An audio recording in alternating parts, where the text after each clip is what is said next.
Hello అండి. ఈ story చాలా బాగుంటుంది. చివరి వరకు వినండి. నచ్చితే లైక్ చేయండి. ఒక ఊర్లో రాఘవయ్య అనే పిసినారి ఉండేవారు. తన మామిడి తోటలో కాయలు చాలా కాసేవి. ఎవరికి ఒకటి కూడా ఉచితంగా ఇచ్చేవారు కాదు. ఒకరోజు ఒక బాటసారి ఆకలితో అడిగితే కుళ్ళిన కాయ ఇచ్చాడు. బాటసారి వాటిని తన తెలివితో రాఘవయ్యకి ఎక్కువ ధరకు అమ్మాడు. నీతి స్వారథ్యం ఎప్పుడూ నష్టాన్నే కలగజేస్తుంది. దానం గుణం గొప్పది. రామాపురంలో రాఘవయ్య అనే ఒక పిసినారి ఉండేవారు. తన ఇంటి ముందు ఒక మామిడి చెట్టు ఉండేది. ఏటా చెట్టు చాలా కాయలు కాసినా ఎవరికి ఒకటి కూడా ఉచితంగా ఇచ్చేవారు కాదు.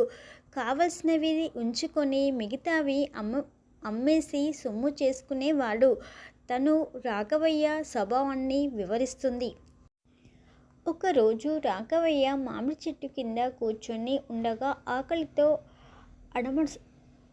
ఆకలితో అట్టమడుస్తున్న ఒక బాటసారి అటుగా నడుస్తున్నాడు. అయ్యో, చాలా ఆకలిగా ఉంది, ఒక పండు ఇస్తారా అని అడిగాడు. రాఘవయ్యకు ఇష్టం లేకపోయినా పక్కనే ఉన్న ఒక కుళ్ళిన పండు తీసి ఇచ్చాడు. బాటసారి ఆ కుళ్ళిన పండును తీసుకొని, మీ దయకు ధన్యవాదాలు, కానీ ఇది తినడానికి పనికిరాదు. బదులుగా నేను మీకు అద్భుతమైన వ్యాపార చిట్కా చెప్తాను.